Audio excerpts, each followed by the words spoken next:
Kamalo, village situé à 50 km de Séguéla, dans la région du Ourodougou. Depuis 2016, la localité est chef-lieu de sous-préfecture, dotée d'infrastructures de base, électricité, centre de santé, école primaire et bientôt un collège de proximité. La circonscription administrative s'étend sur 12 villages du canton Gouran. Cependant, pas de logement pour le premier administrateur. Une préoccupation pour les populations, d'où leur mobilisation sur ce chantier de 2 hectares pour offrir un logement au sous-préfet. Il y a des moments quand il y a de grandes pluies, quand la route est impraticable, le sous-préfet par région dans son lieu de travail. Et quand il y a des urgences aussi, tard la nuit, on ne peut pas l'appeler parce qu'il a 50 km. Le fait de l'appeler tard la nuit, c'est l'exposer à des risques. Prier, on demandait à Allah pour qu'on ait un sous-préfet. On a eu le sous-préfet et un logement. Aujourd'hui, on a un logement grâce à Dieu le Tout-Puissant et grâce à un fils du village, un fils du canton. Une initiative de Traoré Segbé, fils de la localité. Il s'agit pour l'initiateur de contribuer au développement local. Les représentants du donateur ont invité les populations de Kamalo à s'investir pour la bonne marche des travaux.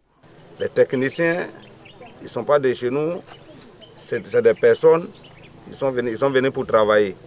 Donc on prend soin d'eux. Le président Traoré Segbé a posé ce acte de développement qui va aider la population de Kamalo à vraiment loger plusieurs sous-préfets. Le logement du sous-préfet de Kamalo sera une villa de 5 pièces avec garage et cuisine. Valeur de l'ouvrage, plus de 10 millions de francs CFA. La fin des travaux est prévue dans 3 mois, c'est-à-dire en octobre 2022.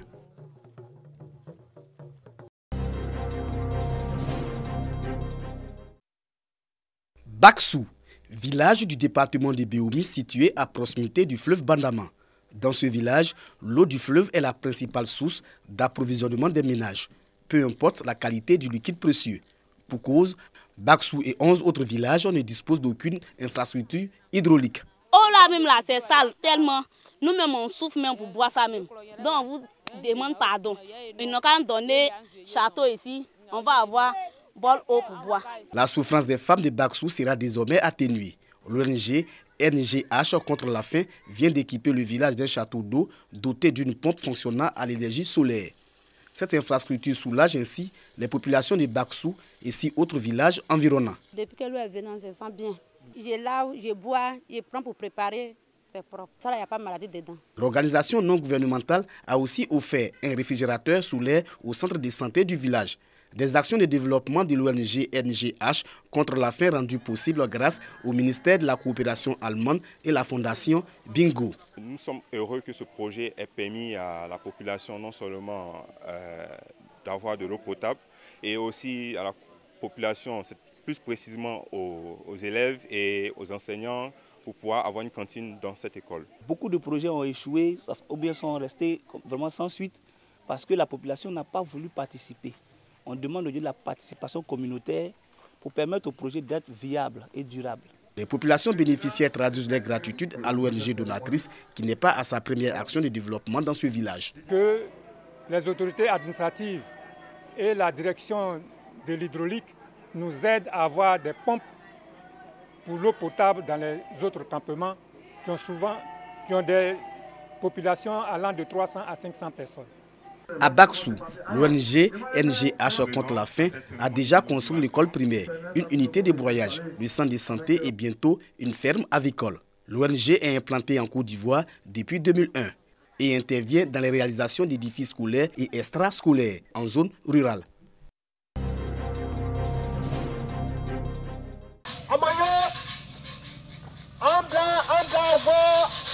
À Kwasi-Kwasi-Kro, chef-lieu de département dans la région d'Unzi, la campagne de vaccination contre la Covid-19 lancée au plan national est l'objet de toutes les attentions.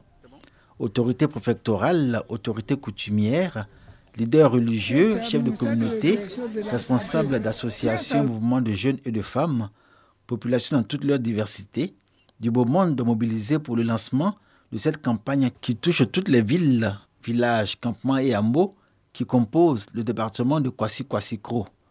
Une présence qui, selon le sous-préfet de la localité, augure d'une adhésion totale des populations à la 6e campagne de vaccination contre la Covid-19. Les gens n'ont pas trop d'informations au niveau du Covid. Mais nous, en tant qu'enseignants, nous sommes imprégnés, nous savons beaucoup d'informations. Donc nous, à notre niveau, nous n'avons pas peur. Voilà. Mais nous encourageons donc les autres personnes à venir faire ces vaccins. Nous faisons un travail de fond pour que les populations comprennent la nécessité de se faire vacciner. Parce que la Covid est une sale maladie. Il est important pour tous de se faire vacciner. Au-delà de la mobilisation, les populations ont montré leur inclination à œuvrer pour la réussite de cette campagne couplée à la vaccination de routine contre la poliomyélite, le tétanos, la rougeole et bien d'autres maladies retenues par le programme élargi de vaccination avec pour cible les enfants de 0 à 23 mois. Les autorités sanitaires du département de Kwasi-Kwassikro invitent les populations à être des relais de sensibilisation, réservés aux agents vaccinateurs, un bon accueil, mais encore à se rendre sur les sites de vaccination, particulièrement aux personnes qui ont déjà reçu une dose de vaccin depuis 6 mois, quel qu'en soit le type. Dr Bogui, chef du district sanitaire de Kwasi-Kwassikro, demande d'aller recevoir leur dose de rappel sur les différents sites de vaccination. Nous sommes à 63% de couverture vaccinale. Mais les complètement vaccinés, c'est-à-dire toutes les personnes qui ont fait plus de 2 doses, 3 doses, sont à 36%. Et donc cette campagne est vraiment une occasion pour que la population vienne rattraper les rappels. Nous insistons sur les rappels. Sinon, la plupart ont fait la première dose, mais pour la 2e, 3e, 4e dose, la communication n'est pas encore passée. Donc pour cette campagne, nous allons insister sur le rattrapage, sur le complètement vacciné, qui la cible, nous actuellement nous sommes à 17 000 personnes à rattraper pour être complètement vaccinés. La 6e campagne de masse contre la Covid-19 vise à obtenir une immunité collective et individuelle d'environ 70% de la population d'ici à fin 2022. Dans le département de Kwasi-Kwassikro, ce sont 28 000 personnes de 12 ans et plus qui en constituent la cible.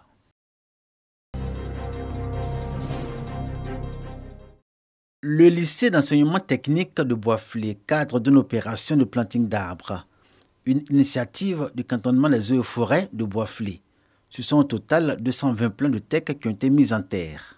Le reboisement, c'est planter des arbres. Nous invitons toutes les personnes à planter les arbres, à ne pas détruire les arbres parce que les arbres ou les plantes nous permettent d'avoir l'air sain et l'air pur. Dans le cadre de la mise en œuvre de la politique de préservation, de réhabilitation et d'extension des forêts, nous avons effectué un planting dans cette école. En effet, l'un des objectifs de cette politique, c'est de créer un climat propice à l'agriculture et un climat propice aussi au cadre de vie. Autorités administratives et politiques, directeurs et chefs de service, chefs traditionnels, guides religieux et élèves sont parties prenantes à cette opération. La Côte d'Ivoire aujourd'hui a beaucoup perdu en matière de forêt. Donc si les eaux et forêts peuvent aider la Côte d'Ivoire à retrouver tout ce que nous avons perdu comme espace forestier, nous ne pouvons que nous en réjouir. Et nous voudrons qu'ils prennent le bâton de pèlerin pour ces choses-là. Qu'on arrête de couper à perte de vue les arbres. Une opération identique avait été menée en juin dernier dans différentes localités que couvre le cantonnement des eaux et forêts de Boisflé. Ce sont notamment Zougoussou, Zagueta et Garango, où 500 plants de teck ont été mis en terre.